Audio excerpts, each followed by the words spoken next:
Мама родилась в Москве 6 сентября 1934 года. В это время Платон Алексеевич жил вместе со своей семьей на Садово-Спасской в Москве. Он учился в аспирантуре и защищал там диссертацию. Да, он кандидат лингвистических наук.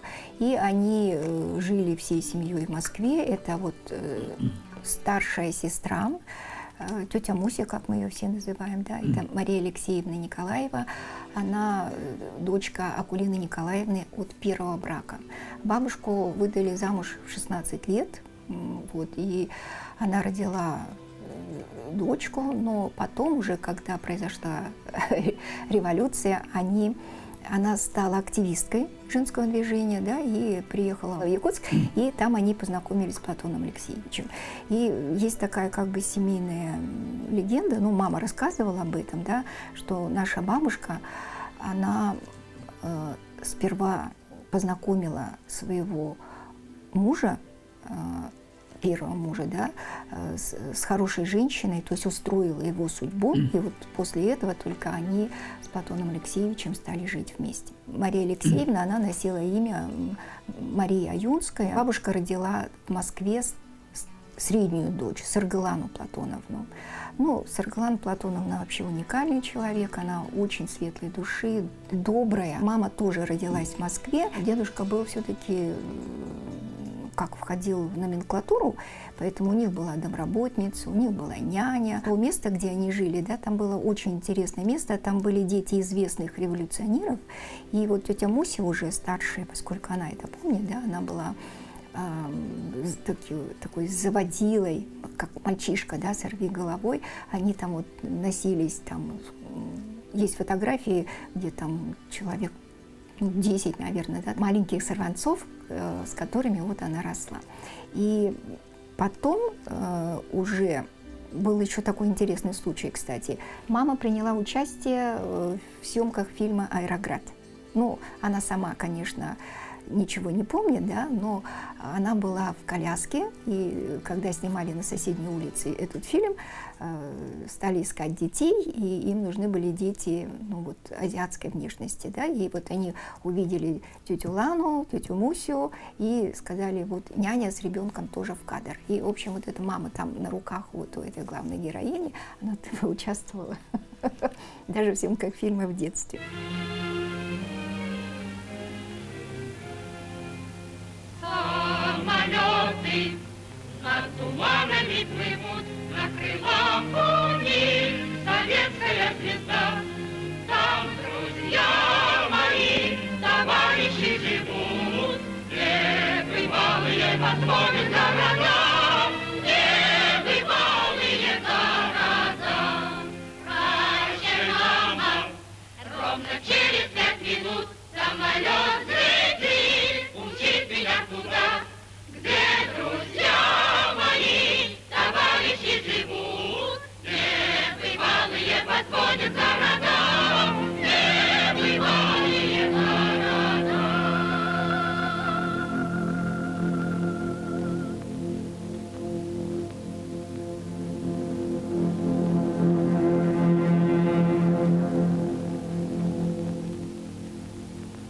Есть фотография, где она сидит в коляске, такая вот очень пухленькая, красивенькая, в такой вот шапочке завязанной. Ну, то есть вот это была такая интересная семья, и потом это все резко оборвалось. Платона Алексеевича, значит, репрессировали, и как бабушка была в Якутске, когда его в Иркутске в 1937 году арестовали и, в общем, обвинили в том, что он враг народа, то есть там организатор какой-то там буржуазной оппозиции, ну, то, что там раньше называли японский шпион, да?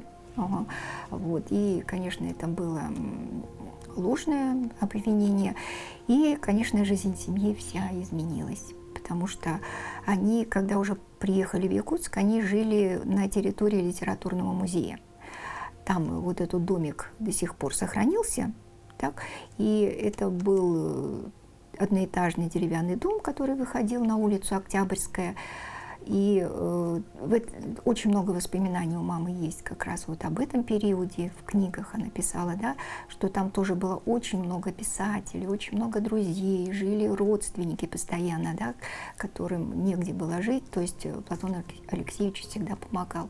И после вот такого вдруг в одночасье, конечно, из этой квартиры им пришлось уйти, и они переехали на другую сторону. Там были двухэтажные дома, у них была комната, и вот мама вспоминает, в это время еще родилась одна дочка, ей было несколько месяцев, и она вот, ну, видимо, у бабушки был такой стресс, да, и эта девочка умерла. И вот мама вспоминает, как бабушка сшила ей очень красивый наряд. Она как куколка прямо вот лежала вся в кружавчиках, в таком очень красивом платье.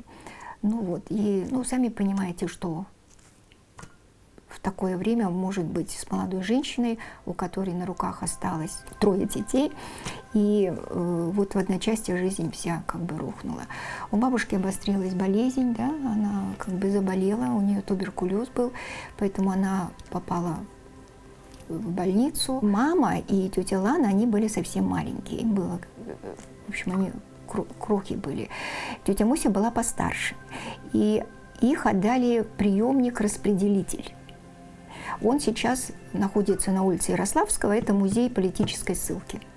И вот этот музей, вот в свое время он был вот таким как бы приемником для беспризорных детей, для детей-сирот, ну и так далее. И вот она рассказывала, что тетя Муся, старшая сестра, она приходила к ним как бы на свидание, да, и тогда заборы были из таких вот плавней, это вот такие широкие доски, ну, из которых делали плоты, чтобы по линии перевозить товары. И потом их здесь разбирали, из них делали такие заборы. Вот этот забор до сих пор там стоит. И в этих заборах были вот такие дырочки, чтобы ну, соединять друг с другом вот штырями, да, вот эти плавни друг с другом, чтобы было достаточно такое широкое основание. И вот через эти дырочки они разговаривали друг с другом, и она передавала, даже вот где она брала, да, какие-то гостинчики такие, вот самые простенькие конфетки. Бабушка уже как бы выздоровела, да, детей забрала, тетю Мусю отправила позже уже к своему отцу Алексею Федорову. Маму мою отправили в Чурапчу к тете Ае. Да, тете Ае. И мама тоже там рассказывала, как она одна жила. Ну, представляете, маленького ребенка отправили, и она там не было кровати, она спала на огромном сундуке. И этот сундук вот такой формы был, немножко покатая крышка была, и она постоянно скатывалась то в одну сторону, то в другую сторону, да. Там было какое-то даже заячье одеяльце, что ли, такое старенькое. Но вот тетя Ая, она, конечно же, мама с благодарностью всегда ее вспоминает. Это наша ближайшая родственница, это жена писателя Джон Джанглы, да, и она, ну, в общем, вот приютила. А тетя Лана осталась бабушка в Якутске. И вот поэтому, вот видите, когда одно время семья жила в разных местах, маленькие дети. После смерти Платона Алексеевича, вот в самое трудное время на помощь бабушке пришел Николай Николаевич Павлов. В 1941 году родился дядя Коля, но только в 1953 году он увидел отца. Почему? Потому что Николай Николаевич тоже был репрессирован, ну, потом имя его реабилитировали, восстановили, но видите, когда вот тоже вот такая трагическая судьба. Как рассказывала Тася. Тася – это имя нашей мамы, то есть это было ее домашнее имя. Она рассказывала, что Акуля Николаевна устроилась сперва в Безбанке кассиром.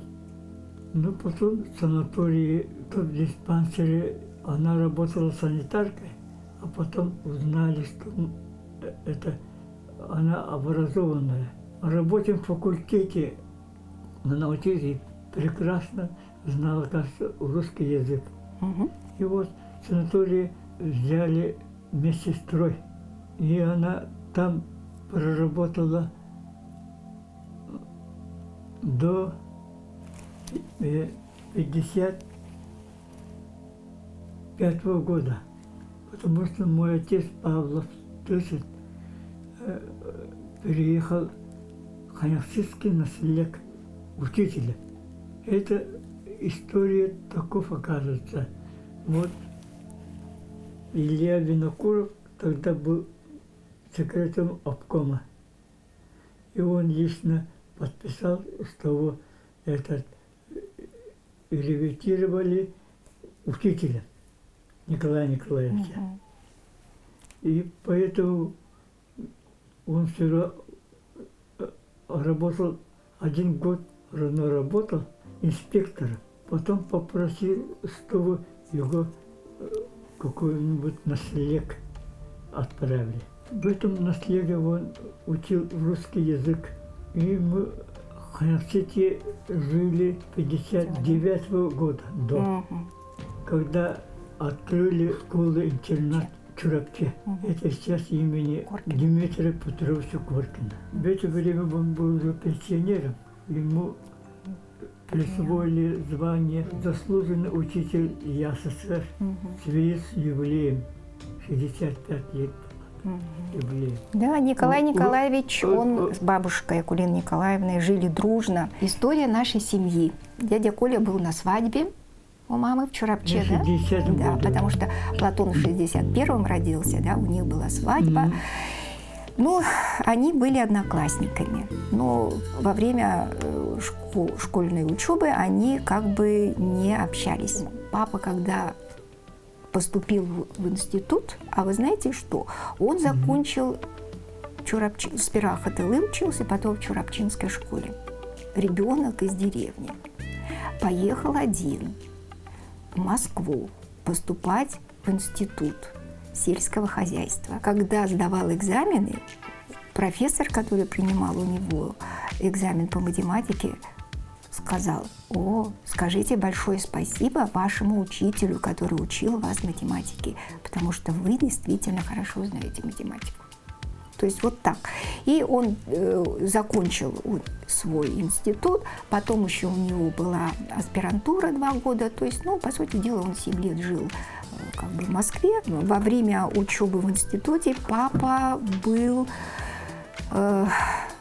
участником освоения целины. И понятно, что он был уже таким с московским лоском.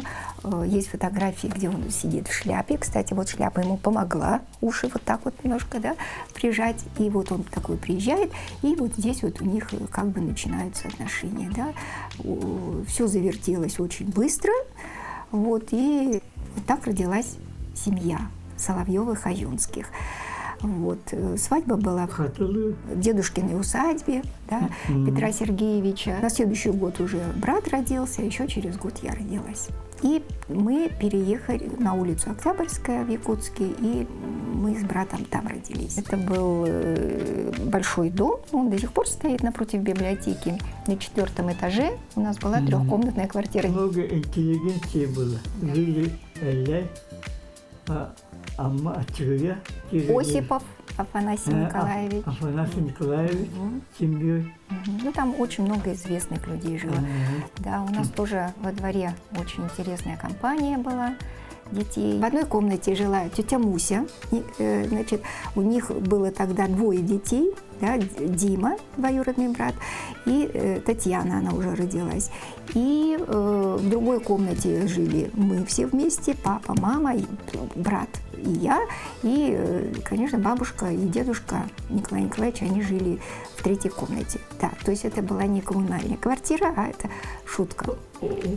Огромная квартира. В Хрущевке такого нет. То есть там, как заходишь, прямо вот огромный коридор, метров 10, и мы на нем катались по нему на велосипедах. Серьезно, да. Вот. И были огромные комнаты, потолки 3,50, окна огромные. Ну, в общем, да. Но первое время там была печка. Обычная печка, которую надо было топить дровами. На 4-м этаже. И, чтобы помыться. Да, и потом, значит, эту печку убрали, газ провели, а в ванной стоял титан. Титан. Да, его тоже топили, пока не было горячей воды. И вот дрова приходилось приносить на 4-й этаж. А мы еще были маленькие, представляете, огромные коляски были несовременные. Мама сама, значит, спускала и поднимала на 4-й этаж вот такую огромную коляску. Да? Сперва коляска идет, потом уже нас спускала. Очень дружный подъезд был, и весь дом был. Мы знали всех, кто живет, да? И ходили друг к другу в гости. И, в общем, вместе Новый год встречали. В общем, какие-то такие вот были очень веселые праздники. Поэтому... Да, та квартира была, конечно же, да, такая радостная. Мы когда были маленькие, мама делала каждому празднику обязательно стенгазету. То есть мы что-то вырезали, что-то рисовали. Маскарадные какие-то были такие вот представления. Да? Бабушкина машинка, швейная, Подольск, она до сих пор в рабочем состоянии. Бабушкина, имею в виду Акулину Николаевну. Бабушка очень хорошо шила. У бабушки ну, просто талант был, да.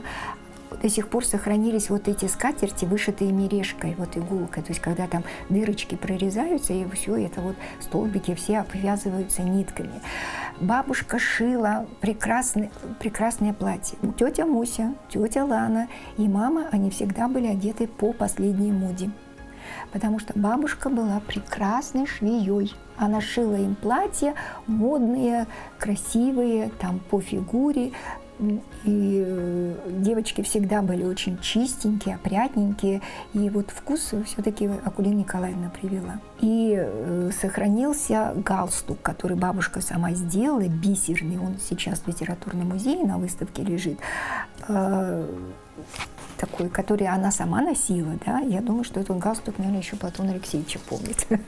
Вот так вот. Так что вот такие вот вещи, да, какие-то раритетные, очень для нас дорогие, они в семье хранятся и передаются, конечно. Сардана Платоновна начала работать в ИИЛе, и это было, можно сказать, первое и единственное место ее работы. Вот в этом плане она, конечно, очень счастливый человек. Сначала она занималась якутскими сказками, пословицами, загадками. И она написала диссертацию по якутским загадкам. Вышла ее книга. В 1989, по-моему, году она поехала в Алма-Ату на защиту. То есть мы остались одни, по телефону постоянно разговаривали, да, очень скучали.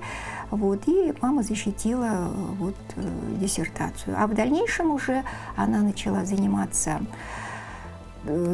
пропагандой и исследованием, изучением творчества Платона Алексеевича Юнского. Писала статьи, у нее была очень большая общественная жизнь, она постоянно была в разъездах, то есть в месяц она могла там 2-3 раза поехать. Это причем не только ходить куда-то там в школы, в институт, в училище, в колледжи, куда ее приглашали. Мама очень много ездила по разным улусам, ее часто приглашали. Там, и, вы понимаете, это вот сейчас хорошие дороги более-менее, да, и дорога до Чурапчи. Сколько часов, дядя Коля? 4, да? Нет, если, нет, даже за 2 часа он говорит. Да, а раньше дорога была, ой-ой-ой, да. Нужно было долго ехать, и дорога выматывала. Но, тем не менее, она как бы это все хорошо переносила. И потом, когда она возвращалась, всегда рассказывала, что и как, много фотографий, вот альбом, которые сейчас вот у нас в альбомах находятся. Она очень много рассказывала о Платоне Алексеевиче, да, и люди ее всегда внимательно слушали, потому что у нее действительно был такой дар слова. Почему-то вот она всегда приезжала с сувенирами. Ну, то есть люди от всей души дарили ей красивые чуроны, туиски, вот какие-то там вещи, сделанные своими руками. И это вот настолько трогательно, такая вот любовь, я думаю, да, в этом проявлялась любовь людей к Платону Алексеевичу и к Сардане Платоновне, потому что она действительно вот пламенный. Ну, да, вот это не высокое слово, да, а действительно это констатация факта, да, пропагандист творчества Платона Алексеевича. То есть она взяла на себя вот эту трудную, тяжелую ношу. На самом деле быть дочерью великого человека, сами понимаете, это не так просто, потому что все равно будут смотреть через призму вот этого человека, да, то есть насколько соответствует, да. Вот все знают Платона Алексеевича, и когда Сардан Платоновна приезжает, ага, обязательно смотрят. Ну, на нас это тоже, конечно, сказалось. Мы как бы уже, наверное, в детстве, да, поняли с братом и Линчик, что мы не в простой семье живем. Потому что портрет Платона Алексеевича всегда висел у нас на стене, на ковре в гостиной, да, и, ну, как бы сама жизнь такая, что вот мама куда-то уезжает, приезжает, то есть постоянные вот эти разъезды, да, ну, то есть это как бы не совсем обычно, да, для такой вот средней семьи. Вот, поэтому мы как бы понимали всегда, что мы должны соответствовать, и, в общем-то, имя Платона Алексеевича нас, конечно, с детства сопровождает и накладывает очень серьезную ответственность, потому что, ну, когда люди узнают, что, допустим, я внучка Платона Алексеевича и дочь Сардана Платоновны, я вот вижу, как меняются лица, потому что это вот как раз отцвет вот этих двух светил. Понимаете, с одной стороны солнце Платон Алексеевич, с другой стороны Сардана Платоновна как луна, да, и вот поэтому вот тут как бы даже получается двойная ответственность может быть. Вот, потому что вот всех, кого я не встречаю, да, сразу: о, Сардана Платоновна, мы с ней в таком-то году встречались, она к нам приезжала, да. Ну, в общем, вот очень добрые воспоминания и какие-то вот такие теплые чувства она всегда вызывает. Потому что, ну, мама по природе такой человек, она открытая, она, ну, она знает, когда можно говорить что-то, когда нельзя, но она всегда была очень таким честным человеком и правду говорила людям. Наша семья, как и все интеллигентные семьи, да, была читающей. У нас была огромнейшая библиотека, вся классика советская, но самая читаемая книга у нас была большая советская энциклопедия. Почему? Потому что мы решали кроссворды, и это тоже было наше семейное дело. Когда приходил журнал «Огонек» или «Смена», или там «Наука и жизнь», там были самые трудные кроссворды, мы всегда, значит, такими потирали ручки, да, кто будет первый, да, решать, садились все вместе и искали. И вот знаете что? Вот у мамы, наверное, это от бабушки идет, потому что она мне рассказывала, что когда мама училась шить, она взяла и какую-то очень дорогую вещь испортила, то есть она из нее вырезала лоскуточек, да, чтобы что-то шить, и пришла к бабушке показать: вот посмотри. Бабушка не стала ее ругать, наоборот, она ее похвалила и сказала: молодец, да, то есть вот, и вот этот вот прием потом мама стала к нам использовать, да, и, значит, вот по чтению она сама-то знает ответы, конечно же, да, человек с высшим образованием, там, кандидат наук и так далее. Но она говорила: так, иди-ка посмотри, что это. Мы бежали в зал, доставали эту советскую энциклопедию, значит, листали, читали что-то, а там потом были сносочки какие-то, да, на другие статьи. Ага, если тут ответа нет, там кричали: такое слово нет, такое слово нет. Потом, значит, сноски берешь, другой том, вот по этим самым сносочкам, да, и вот таким образом, оказывается, да, она нас научила искать информацию. Я думаю, что это очень важное умение. Вот, ну, мне, во всяком случае, оно в жизни очень пригодилось. Вот. И, ну, чтение, конечно, с детства, потому что мы слушали сначала сказки, как мама читала, очень много она знала наизусть. То есть она прямо вот, мы были маленькие с братом, у нас разница 1 год.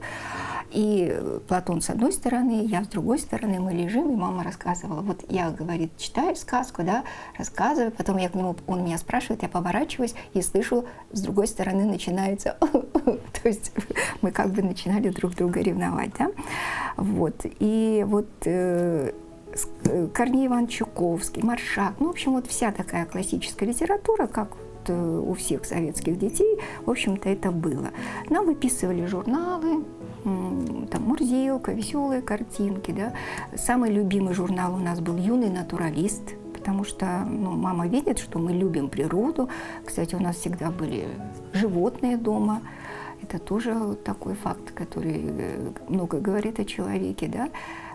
Первая собака у нас была Татошка. Потом у нас были кролики, у нас были кошки, у нас вот как раз там наша Чара. Это, кстати, вот тоже мама ее привезла из Мегино-Канкаласского улуса. Ей было всего 28 дней, такой маленький комочек, да.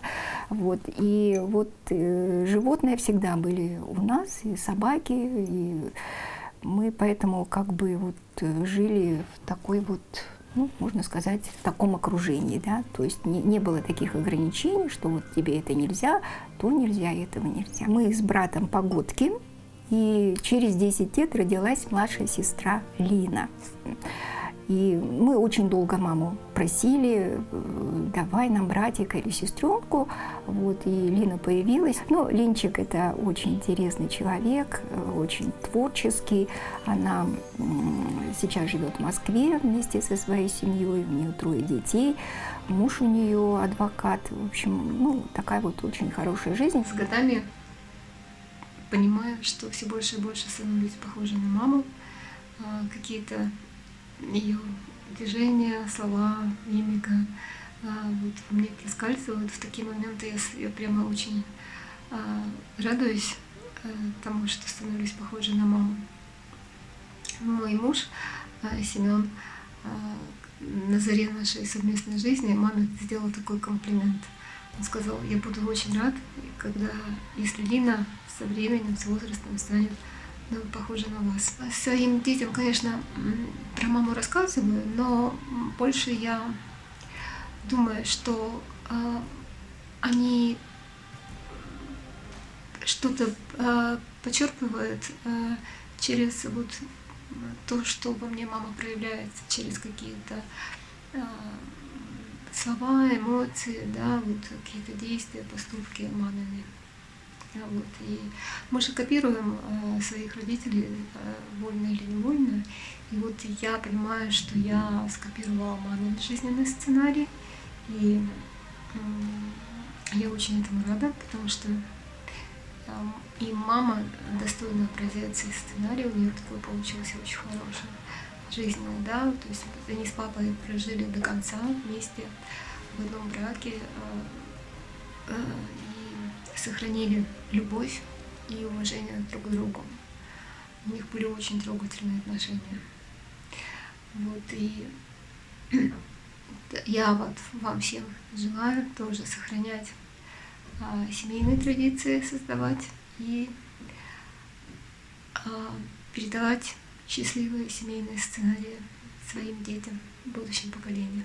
Брат у нас Платон Сергеевич археолог, он закончил историко-филологический факультет, работал в Институте языка и литературы у Мочанова, ездил в археологические экспедиции, он очень хорошо рисует, он зарисовывал вот всякие там вот эти вот то, что они находили, орудия труда, какие-то там предметы, которые они искали, да, поэтому вот его рисунки, я думаю, до сих пор там вот хранятся.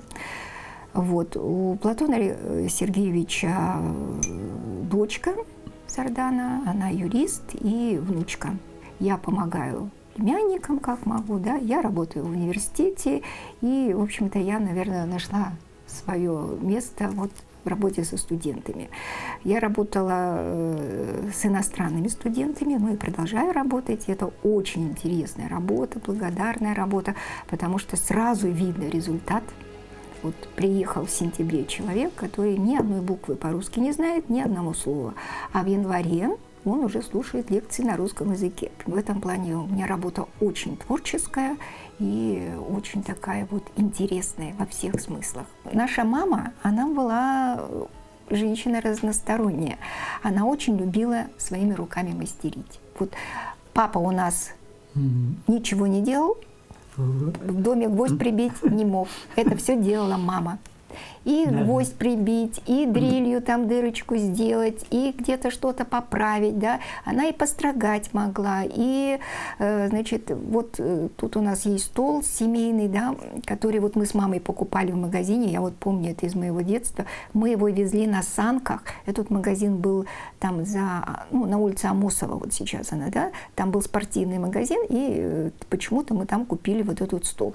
И на обычных детских санках перевернули его вот так так вот ножками вверх, да, я шла сзади, ну, мне было как-то не очень удобно, что мы, вот, я помню до своего чувства, что идет, значит, мама впереди везет эти санки, а я сзади иду и думаю, ну, что люди думают, а почему мы несем этот стол? И вот этот стол стоит, и она его нарастила.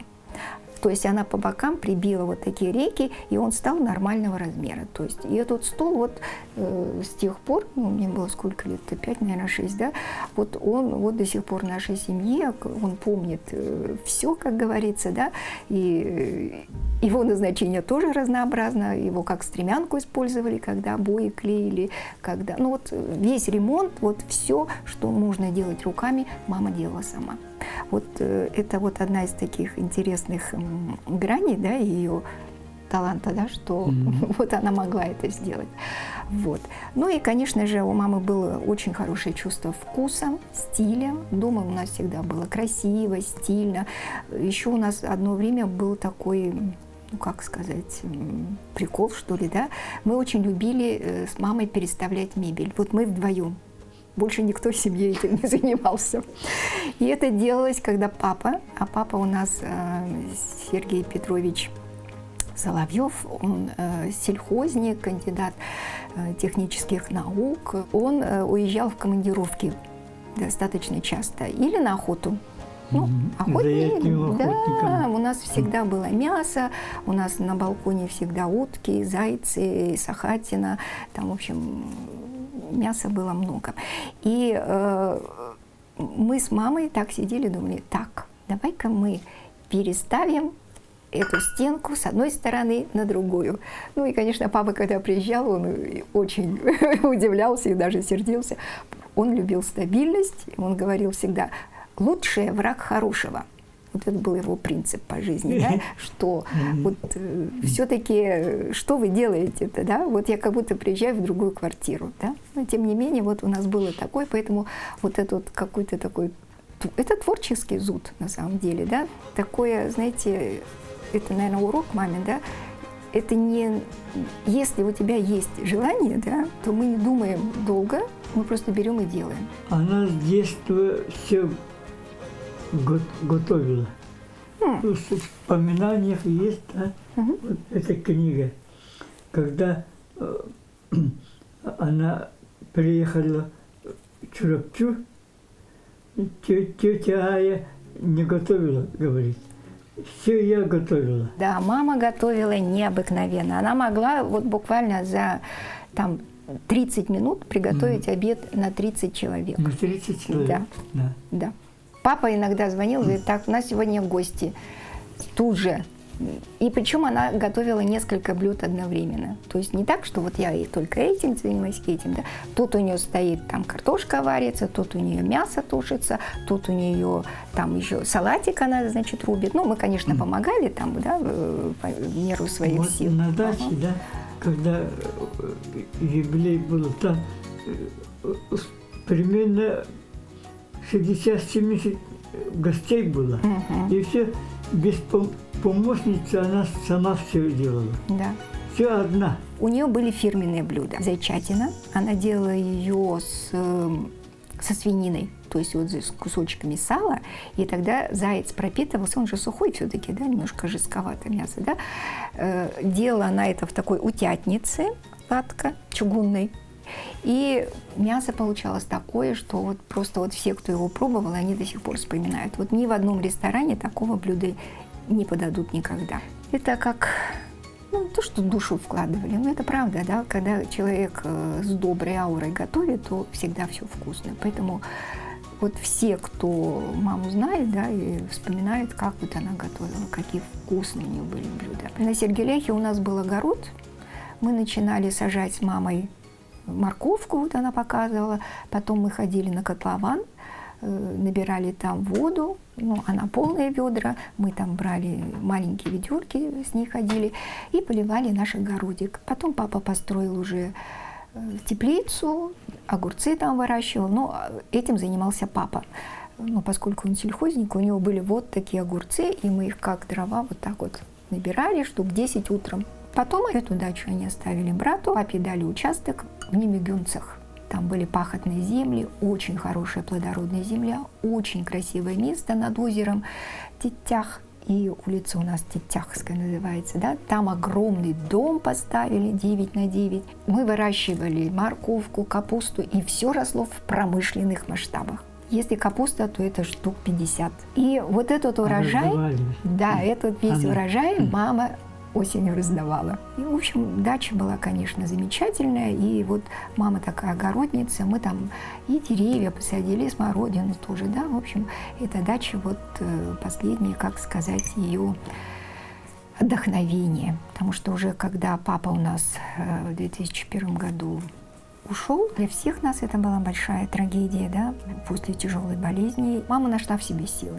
Все-таки тут как бы и внуки, да, и дети, и огород, и жизнь общественная, да, она как бы держалась. И вот дача, я думаю, что она во многом ей помогала, потому что мы туда уезжали на дачу и все лето там проводили. Однажды я приехала на дачу в Немигюнце, и мама что-то там ходит, какая-то такая озабоченная чем-то, и что-то ищет, и приговаривает: вот был бы Фомка. Мама, что, о чем ты говоришь, что случилось? Оказывается, у нее дверь покосилась, входная, и то ли плохо закрывалась, то ли что. И вот ей нужен был инструмент, чтобы эту дверь приподнять и поставить на место. И мама ведь была вот физическая сила, чтобы это сделать. Она бы действительно смогла бы это сделать, если бы у нее вот этот инструмент был. И вот она ходила и приговорила: был бы Фомка, прямо так сокрушалась.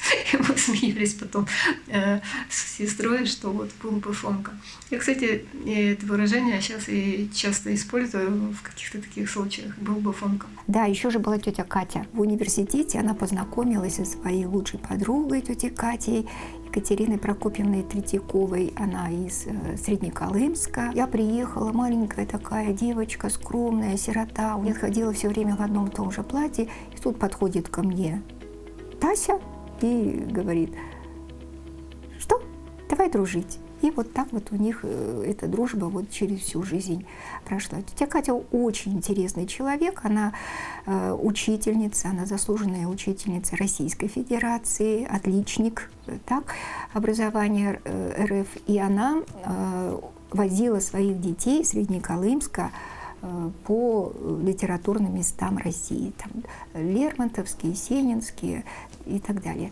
И эти классы через нас проходили. У нас дома постоянно были ночевщики, да, вот, которые приезжали. И однажды вот даже целый класс, там человек 20, наверное, да, ночевали на ковре, спали все. Ну вот даже потом люди, вот кто был, они вспоминали, говорили: да, говорят, это было так интересно. Приехали в Якутск, были у Аюнских, на полу спали, да, и потом дальше поехали в Москву и там в Ясную Поляну. Она вела дневники.